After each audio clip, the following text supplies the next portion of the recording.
নমস্কার বন্ধুরা, deep study চ্যানেলের পক্ষ থেকে আপনাদের সকলকে জানাই স্বাগতম।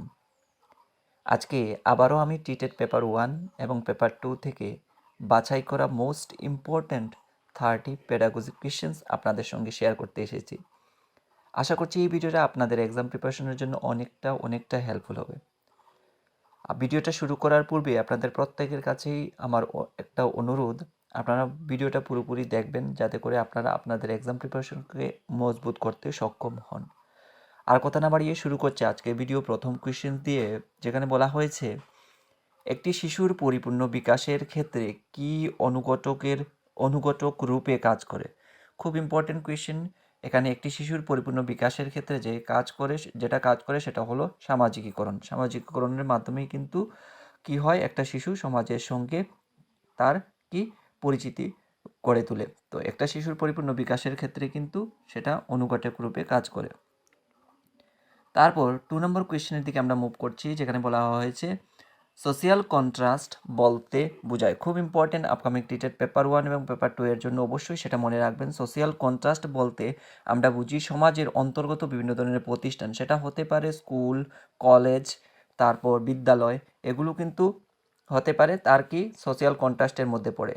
ইভেন কি হতে পারে, পরিবারও কিন্তু তার সোশিয়াল কন্ট্রাস্টের মধ্যে পড়ে। সমাজের অন্তর্গত বিভিন্ন ধরনের প্রতিষ্ঠান হয়ে যাবে সোশিয়াল কন্ট্রাস্টের এগেনস্টে কারেক্ট আনসার। ঠিক আছে, এবার আমরা মুভ করছি 3 নম্বর কোয়েশ্চেন, যেখানে বলা হয়েছে নিম্নলিখিত কোন স্তরে শিশুর মধ্যে অভিসারী চিন্তার ব্যাপ্তি ঘটতে দেখা যায়।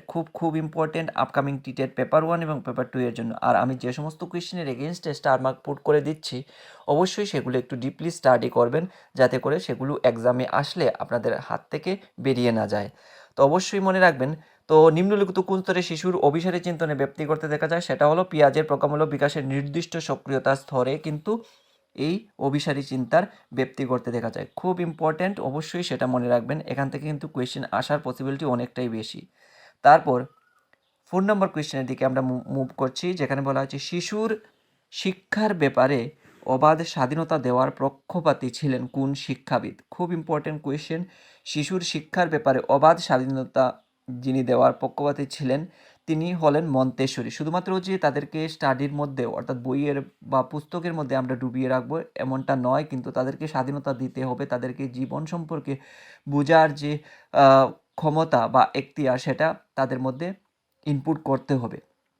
ঠিক আছে, তো এই যে মতবাদ বা এই যে বিষয়টার উপর পক্ষপাতী ছিলেন যে শিক্ষাবিদ, তো ওনার নাম হচ্ছে মন্তেশ্বরী। ঠিক আছে, মন্তেশ্বরী হয়ে যাবে এই কোয়েশ্চেনের এগেনস্টে কারেক্ট আনসার। তারপর আমরা মুভ করছি 5 নম্বর কোয়েশ্চেনের দিকে, যেখানে বলা হয়েছে আধুনিক শিক্ষা ব্যবস্থার কোন বিন্দুতে একটি শিশুর অবস্থান রাখা হয়েছে। খুব ইম্পর্টেন্ট আপকামিং টিটেট পেপার 1 এবং পেপার 2 এর জন্য, অবশ্যই মনে রাখবেন আধুনিক শিক্ষা ব্যবস্থার কোন বিন্দুতে একটা শিশুর অবস্থান রাখা হয়েছে। তো আধুনিক শিক্ষা ব্যবস্থার এখানে মধ্যবিন্দুর মধ্যে কিন্তু একটা শিশুর অবস্থান রাখা হয়েছে, মধ্যবিন্দুতে।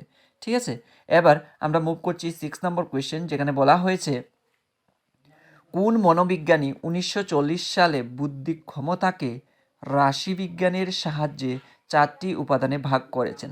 খুব ইম্পর্ট্যান্ট, কোন মনোবিজ্ঞানী 1940 সালে বুদ্ধি ক্ষমতাকে রাশিবিজ্ঞানের সাহায্যে 4টি উপাদানে ভাগ করেছেন, তো ওনার নাম হলো মনোবিদ বার্ট কিন্তু বুদ্ধি ক্ষমতাকে রাশিবিজ্ঞানের সাহায্য নিয়ে তা 4টি উপাদানে সেটাকে ভাগ করেছিলেন। তারপর আমরা মুভ করছি 7 নম্বর কোয়েশ্চেন, মোস্ট ইম্পর্টেন্ট একটা কোয়েশ্চেন, অবশ্যই সেটা মনে রাখবেন। স্তর, বিস্তৃতি, ক্ষেত্র এবং গতি বুদ্ধির এই 4টি গুণের কথা বলেছিলেন কোন মনোবিদ। তো মনে রাখবেন, মনোবিদ থর্নডাইক কিন্তু বলেছিলেন স্তর, বিস্তৃতি, ক্ষেত্র এবং গতি এই 4টি গুণের কথা, বুদ্ধির 4টি গুণের কথা বলেছিলেন। এখানে কিন্তু কোয়েশ্চেনটা যদি ঘুরিয়ে আসে যে মনোবিদ থর্নডাইক বুদ্ধির কয়টি গুণের কথা বলেছিলেন, তো আনসার হয়ে যাবে 4টি। স্তর, বিস্তৃতি, ক্ষেত্র যদি 4টি গুণ, মনোবিদ থর্নডাইকে বুদ্ধির 4টি গুণ হলো স্তর, বিস্তৃতি, ক্ষেত্র এবং গতিটা আপনাদেরকে দিতেও পারে নাও দিতে পারে। ঠিক আছে, তো এখান থেকে এইভাবে বুঝে শুনে আমাদের কিন্তু স্টাডি করতে হবে। স্তর, বিস্তৃতি, ক্ষেত্র এবং গতি এই 4টা জিনিস আমাদের 4টি গুণের কথা আমাদের মাথায় রাখতে হবে। তো মনোবিদ থর্নডাইক কিন্তু এই বুদ্ধির 4টি গুণের কথা বলেছিলেন। তারপর আমরা 8 নম্বর কোয়েশ্চেনের দিকে মুভ করছি, যেখানে বলা হয়েছে তরল বুদ্ধি এবং কেলাসিত বুদ্ধি এই দুই প্রকার বুদ্ধির কথা বলেছিলেন। তো তরল বুদ্ধি এবং কেলাসিত বুদ্ধির কথা যিনি বলেছিলেন ওনার নাম হলো কেটল। কেটল কিন্তু তরল বুদ্ধি এবং কেলাসিত বুদ্ধি এই দুই প্রকার বুদ্ধি নিয়ে আলোচনা করেছিলেন। তারপর আমরা মুভ করছি 9 নম্বর কোয়েশ্চেনের দিকে, যেখানে বলা হয়েছে তথ্য প্রক্রিয়াকরণ তথ্যের প্রবক্তা কে। তো তথ্য প্রক্রিয়াকরণ তথ্যের প্রবক্তা হলেন স্টার্নবার্গ। আর এখান থেকে যদি আসে স্টার্নবার্গ কোন দেশের নাগরিক ছিলেন, সেটা হয়ে যাবে আমেরিকা। ঠিক আছে, আমেরিকার নাগরিক ছিলেন স্টার্নবার্গ। তারপর আমরা মুভ করছি মোস্ট ইম্পর্ট্যান্ট একটা কোয়েশ্চেন, যেখানে বলা হয়েছে, এবং এই ধরনের কোয়েশ্চেন কিন্তু 2017-এ একবার এসেছিল, তো সেটা মাথায় রেখেই আমি এই কোয়েশ্চেনটা এখানে দিয়েছি। 10 নম্বর কোয়েশ্চেন, যেখানে বলা হয়েছে Binet scale, SB test, army individual test ইত্যাদি কোন বুদ্ধির উদাহরণ।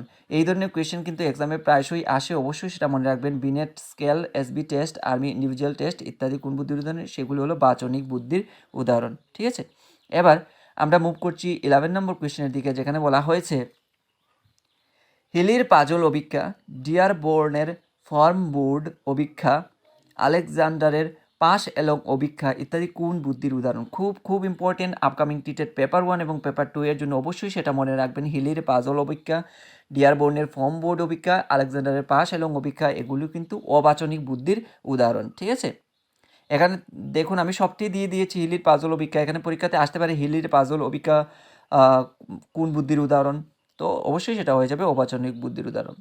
এবার আমরা মুভ করছি 12 নম্বর কোয়েশ্চেনের দিকে, যেখানে বলা হয়েছে একটি শিশুর প্রকৃত বিকাশ মাত্রা নির্ধারণ করা হয় কিসের মাধ্যমে। তো একটা শিশুর পূর্ণাঙ্গ যে বিকাশ সেটা আমরা কিসের মাধ্যমে বিচার করব, সেটা বিচার করব স্বাধীন সমস্যার সমাধান করার মাধ্যমে। অর্থাৎ সমস্যার সমাধান করার মাধ্যমেই আমরা বুঝতে পারবো তার মধ্যে কতটুকু বিকাশ মাত্রা ডেভেলপ করতে পেরেছে।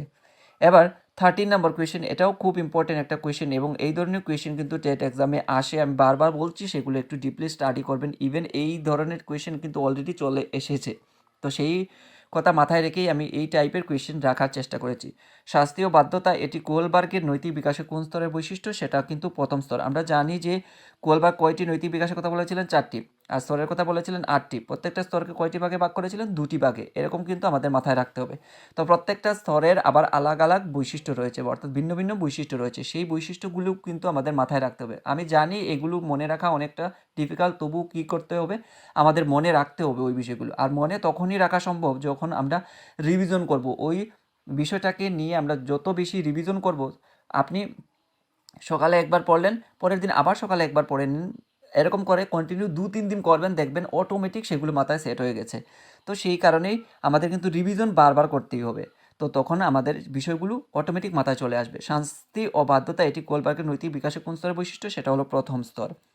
তারপর 14 নম্বর কোয়েশ্চেনের দিকে আমরা মুভ করছি, যেখানে বলা হয়েছে পেঁয়াজের প্রজ্ঞামূলক বিকাশের কোন স্তরে একটি শিশু সংজ্ঞামূলক চিন্তন করতে সক্ষম হয়। সংজ্ঞামূলক চিন্তন করতে সক্ষম হয় পেঁয়াজের প্রজ্ঞামূলক বিকাশের মূর্ত সক্রিয়তার স্তরে। খুব ইম্পর্টেন্ট, অবশ্যই সেটা মনে রাখবেন। ঠিক আছে, এবার আমরা মুভ করছি 15 নম্বর কোয়েশ্চেন, যেখানে বলা আছে school is simplified, purified and better balanced society. এই কথাটি কে বলেছিলেন। তো আপনারা যারা যারা প্রিপারেশন নিচ্ছেন অবশ্যই এই কোয়েশ্চেনটা পেয়ে যাবেন, আপনারা বিভিন্ন বইতে পেয়ে যাবেন। তো আমি এখানে রাখার চেষ্টা করেছি, কারণ এই কোয়েশ্চেনটা অনেকটাই ইম্পর্টেন্ট কোয়েশ্চেন, সেই কারণে তুলে ধরার চেষ্টা করেছি। School is simplified, purified and better balance society, এই কথাটি যিনি বলেছিলেন ওর নাম হলো জন ডিউই। ঠিক আছে, এবার আমরা মুভ করছি 16 নম্বর কোয়েশ্চেনের দিকে, যেখানে বলা আছে পেঁয়াজে কত সালের পর থেকে পরীক্ষামূলক বৈজ্ঞানিক পদ্ধতির উপর নির্ভর করতে শুরু করেন। তো পরীক্ষামূলক বৈজ্ঞানিক পদ্ধতির উপর তিনি নির্ভর করতে শুরু করেন কত সালের পর থেকে, সেটা হলো 1930 সালের পর থেকে। এটা একটা ইউনিক কোয়েশ্চেন আমি রাখার চেষ্টা করেছি, কারণ এই ধরনের কোয়েশ্চেন আসার অনেকটাই পসিবিলিটি রয়েছে, সেই উদ্দেশ্যকে মাথায় রেখেই আমার আজকের এই কোয়েশ্চেনগুলো দেওয়া। ঠিক আছে, তো পেঁয়াজে 1930 সালের পর থেকেই কিন্তু তিনি পরীক্ষামূলক বৈজ্ঞানিক পদ্ধতির উপর নির্ভর করতে শুরু করেন। তারপর 17 নম্বর কোয়েশ্চেন, যেখানে বলা হয়েছে, এটাও একটা ইউনিক কোয়েশ্চেন এবং আসার অনেকটাই পসিবিলিটি রয়েছে, বালি, কার্ডবোর্ড, মাটি ইত্যাদি দিয়ে তৈরি নানান বস্তুকে ফ্রয়েবল কী হিসাবে আখ্যায়িত করেছেন। তো বালি, কার্ডবোর্ড, মাটি ইত্যাদি দিয়ে তৈরি নানান বস্তুকে ফ্রয়েবল যে জিনিস হিসেবে আখ্যায়িত করেছেন তার নাম হলো বৃত্তি। বৃত্তি হিসাবে কিন্তু তিনি আখ্যায়িত করেছেন। ঠিক আছে, এবার আমরা মুভ করছি 18 নম্বর কোয়েশ্চেন, যেখানে বলা হচ্ছে প্যাভলভের সম্পূর্ণ নাম কি। এটা আমি দিয়েছি 2023 আই থিঙ্ক। তো পেভলভের এরকম কিন্তু কয়েকটা নাম এসেছিল, ঠিক আছে। তো এরকম অনেকগুলো মনোবিদের নাম, শিক্ষাবিদের নাম, পুরো নাম জানার জন্য বলেছিল। তো এখানে পেভলভের সম্পূর্ণ নাম কি আমরা জানি, যারা যারা জানেন না অবশ্যই জেনে নেবেন। আইনভান পেভলভ, আইনভান পেভলভ হলো পেভলভের সম্পূর্ণ নাম। ক্লিয়ার? এবার আমরা মুভ করছি 19 নম্বর কোয়েশ্চেন, যেখানে বলা হয়েছে পেভলভ কুকুরের লালাক্ষরণকে কি বলে আখ্যায়িত করেছেন। তো পেভলভ কুকুরের লালাক্ষরণকে কি বলে আখ্যায়িত করেছেন, সেটা লালাক্ষরণ যেটা সেটা স্বাভাবিক প্রতিক্রিয়া, ঠিক আছে। আর ওই প্রতিক্রিয়াটা কিসে পরিবর্তিত হয়, অনুবর্তিত প্রতিক্রিয়ায় পরিবর্তিত হয়, এবং ওই লালাক্ষরণকে তিনি আখ্যায়িত করেছেন অনুবর্তিত প্রতিক্রিয়া। আর লালাক্ষরণ যেটা সেটা কিন্তু স্বাভাবিক প্রতিক্রিয়া, আর ওই লালাক্ষরণটা কিসে পরিবর্তিত হয়, অনুবর্তিত প্রতিক্রিয়ার মাধ্যমে পরিবর্তিত হয়, সেই কারণে ওইটার নাম দিয়েছেন তিনি অনুবর্তিত প্রতিক্রিয়া, ঠিক আছে।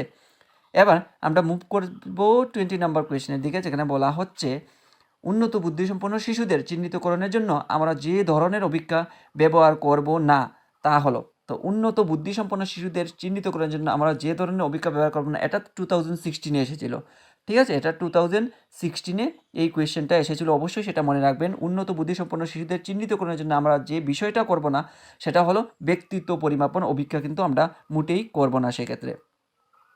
এবার 21 নম্বর কোয়েশ্চেন, এই কোয়েশ্চেনটাও কিন্তু 2016 এসেছিল, অলরেডি এসে গেছে, আসার অনেকটা পসিবিলিটি রয়েছে, তবু আমি বলছি, কারণ আমরা দেখেছিলাম যে বিগত বছরের টিটেট এক্সামে প্রিভিয়াস ইয়ার থেকে 2-3টে কোয়েশ্চেন বা 4টে কোয়েশ্চেন এরকম কিন্তু এসে যায়।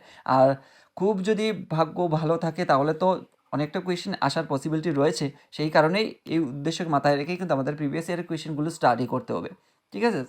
ট্রাইসোমি 21 দেখা যায় সেটা ডাউন সিনড্রোমে। এবার আমরা মুভ করছি 22 নম্বর কোয়েশ্চেন, এই কোয়েশ্চেনটাও 2016 এসেছিল, অবশ্যই মনে রাখবেন। সংকেত এবং চিহ্ন নিম্নোক্ত কোন প্রক্রিয়াটির আবশ্যিক উপাদান, সেটা হলো চিন্তন প্রক্রিয়ার একটি উপাদান। এবার আমরা মুভ করছি 23 নম্বর কোয়েশ্চেন, যেখানে বলা হয়েছে শিক্ষা হলো দর্শনের গতিময় দিক, এ কথাটি কে বলেছিলেন। খুব খুব ইম্পর্টেন্ট আপকামিং টিটেট পেপার 1 এবং পেপার 2 এর জন্য। শিক্ষা হলো দর্শনের গতিময় দিক, এই কথাটি যিনি বলেছিলেন ওনার নাম হলো জন অ্যাডামস। জন অ্যাডামস কিন্তু এই কথাটা বলেছিলেন। তারপর 24 নম্বর কোয়েশ্চেন, যেখানে বলা হয়েছে কোন বয়স থেকে শিশুর মধ্যে কল্পনার জগৎ তৈরি হতে দেখা যায়। মোস্ট ইম্পর্ট্যান্ট একটা কোয়েশ্চেন আপকামিং টিটেট পেপার 1 এবং পেপার 2 এর জন্য, অবশ্যই সেটা মনে রাখবেন। কোন বয়স থেকে শিশুর কল্পনার জগৎ তৈরি হতে দেখা যায়, এবং শিশুর মধ্যে কল্পনার জগৎ তখনই তৈরি হয় যখন তার বয়স থাকে 5 থেকে 6 বছর এর মধ্যে। তারপর আরেকটা গুরুত্বপূর্ণ একটা কোয়েশ্চেন, এটা মনে রাখবেন, এবং এইবারের টেটে 2025-এর টেটে আসার অনেকটা পসিবিলিটি রয়েছে। আমি আবারও বলছি, এটা ভালো করে মাথায় রাখবেন। একটি শিশুর ভুলে যাওয়ার প্রবণতাকে কী বলা হয়। একটি শিশুর ভুলে যাওয়ার প্রবণতা, যেটাকে আমরা এমেনেশিয়া বলে থাকি, ঠিক আছে, এমেনেশিয়া বলা হয়। 26 নম্বর কোয়েশ্চেন, যেখানে বলা হচ্ছে মানুষের দক্ষতার পরিমাণগত তত্ত্বের জনককে। তো মানুষের দক্ষতার পরিমাণগত তত্ত্বের জনক যিনি হলেন, ওনার নাম হলো গ্যালটন, ঠিক আছে। এবার আমরা মুভ করছি 27 নম্বর কোয়েশ্চেনের দিকে, যেখানে বলা হয়েছে শিশুর আবেগ নিয়ে পরীক্ষা করেছেন এমন একজন মনোবিদ হলেন। তো শিশুর আবেগ নিয়ে যিনি পরীক্ষা করেছিলেন ওনার নাম হলো ক্যাথারিন ব্রিজেস। কী নিয়ে পরীক্ষা করেছেন? আবেগ নিয়ে। তো ওনার নাম হচ্ছে ক্যাথারিন ব্রিজেস। তারপর 28 নম্বর কোয়েশ্চেন, যেখানে বলা হচ্ছে বুকা শিশুদের বুদ্ধাঙ্কের পরিসীমা কত। তো বুকা যে সমস্ত শিশুরা রয়েছে তাদের বুদ্ধাঙ্কের পরিসীমা 50 থেকে 69 এর মধ্যে থাকে। তারপর আমরা মুভ করছি 29 নম্বর কোয়েশ্চেনের দিকে, যেখানে বলা হচ্ছে এরিকসনের শর্তানুসারে ব্যক্তিত্বের উন্নতির জন্য কতগুলি পর্বের প্রয়োজন হয়। তো এরিকসনের শর্তানুসারে ব্যক্তিত্বের উন্নতির জন্য যতগুলি পর্বের প্রয়োজন হয় সেটা হলো 8টি পর্ব। ক্লিয়ার? এবার আমরা মুভ করছি 30 নম্বর কোয়েশ্চেন, যেখানে বলা হচ্ছে মাসলো এর চাহিদার ক্রমোচ্চ ধারণার কিসের সাথে যুক্ত। তো মাসলো এর চাহিদা কিসের চাহিদা বলেছেন? ক্রমোচ্চ ধারণা। তো মাসলোর যে চাহিদার ক্রমোচ্চ ধারণা সেটা কিন্তু ব্যক্তিত্বের সাথে যুক্ত রয়েছে, ঠিক আছে। তো এই ছিল পেডাগজি থেকে বাছাই করা মোস্ট ইম্পর্ট্যান্ট 30 পেডাগজি কোয়েশ্চেন্স। আশা করছি এই 30 পেডাগজি কোয়েশ্চেন্স আপনাদের এক্সাম প্রিপারেশনকে অনেকটা মজবুত করতে সক্ষম হবে।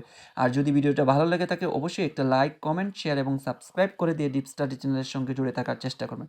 ধন্যবাদ সবাইকে। আপনারা সবাই ভালো থাকুন, সুস্থ থাকুন, আরও মজবুত করে আপনাদের প্রিপারেশনকে চালিয়ে নিয়ে যান। ধন্যবাদ সবাইকে আবারও।